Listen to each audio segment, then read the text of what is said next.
Whether you're a seasoned stacker or you're just getting started, what are your thoughts on the Canadian silver maple for stacking government-backed silver? Well, it just so happens that the maple is my personal favorite stacker, and I'm going to tell you why I prefer it over all other bullion. So stay tuned.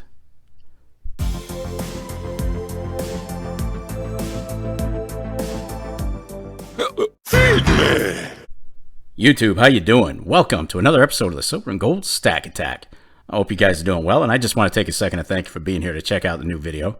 And yep, I know I say this in every video, but it really does mean a lot. And get this. Your support and visits have put this channel over 3,000 subs. Oh, behave. Yeah, baby. Yeah. How friggin' cool is that? I mean, I'm just blown away. And I can definitely say that it's humbly appreciated. Absolutely never would have guessed we'd hit that number when I first started. Seriously. So thanks so much for that. Now, you already know what line comes next, right? Best damn community on YouTube, without a doubt. Now today I'm going to talk a little bit about why I chose the maple as my main stacker and the advantages it holds over other government-backed bullion. So let's go ahead and roll this thing.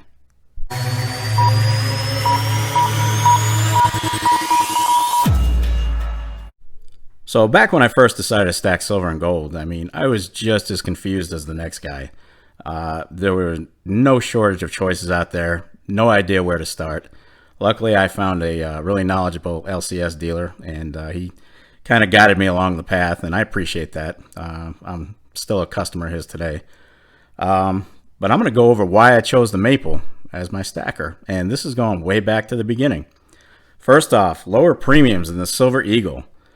Right now, the best price on maples is about $28.82, and eagles are $36.87. That's $8 over. That's $8 more than the maple. Next, very similar liquidity to the Silver Eagle. You won't have any problem selling these no matter where you are. Another one, finer blend of silver with 4/9 fine versus 3/9 fine.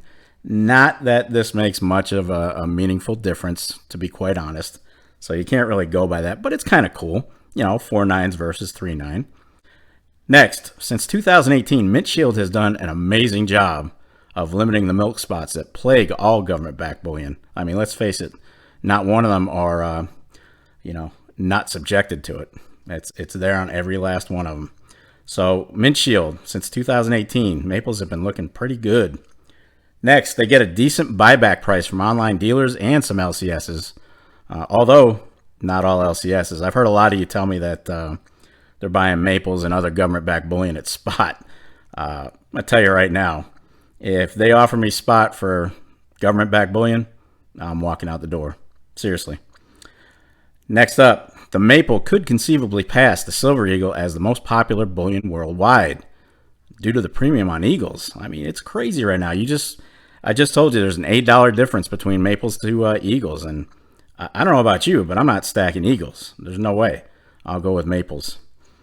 Next up, a lot of variations on the maple. You can see here you've got your 2-ounce varieties. You got 1.5-ounce varieties. You got privies. You've got anniversaries, 25. I have the 30 coming. It's on the way. And there's another 2-ounce. So yeah, there's no shortage of variations to collect on these. And it keeps it interesting. It really does. It does keep it interesting. All right, these are easier to sell than generics. You know, you won't have a problem selling your generics, but they're not as verifiable for sure. And maples really, in the grand scheme of things right now, maples really don't cost all that much more than generics. Look them up. And if that's the case, I'm going to go with maples all day. I don't mind adding generics for weight, but for maybe $1 or $2 more, I'll spend it. You know, a lot of people won't agree with that, but I'd rather go with the maple than a generic if it's only $1 or $2 difference. All right, next up, security. Well, I love the security on these things. Well, we'll start with the radial lines. And as I showed you in that fake maple on Thursday, these radial lines are not easy to duplicate. It looks like it might be, but they're not. They are not easy to duplicate.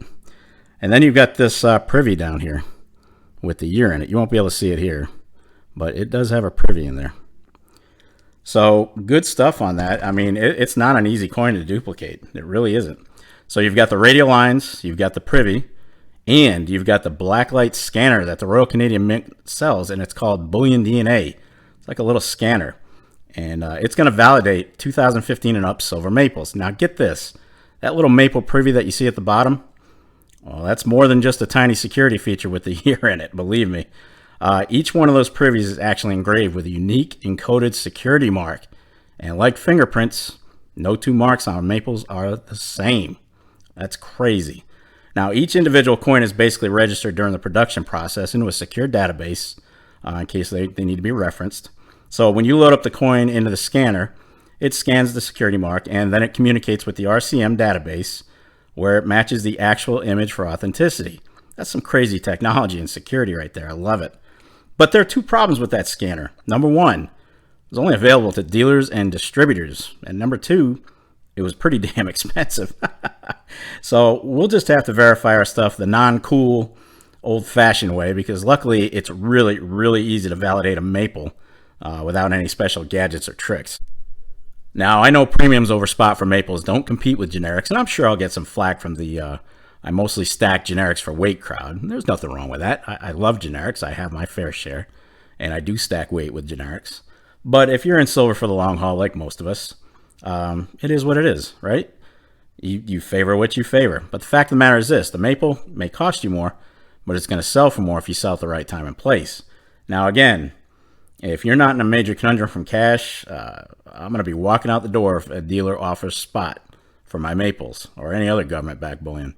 I'm not turning my silver for profit anytime soon anyway, so I'd say it's safe to say that it'll at least be worth a few bucks more an ounce when I'm ready to sell.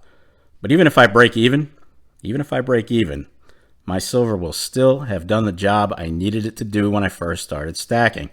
It was never an investment. I don't consider silver an investment on my part. Maybe others do. I don't. I'm not buying it looking to buy, turn a profit on it. It was always a savings account. At least that's how I've always looked at it. 3 hours later.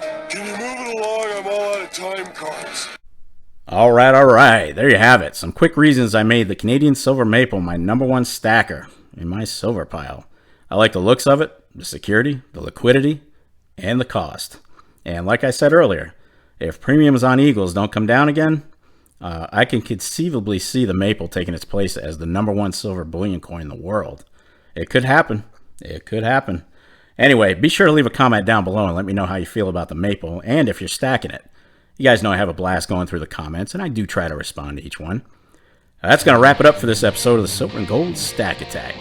If you made it this far, well, kudos to you. I will definitely catch up with you in the next episode, but in the meantime, What do you want to do with your life?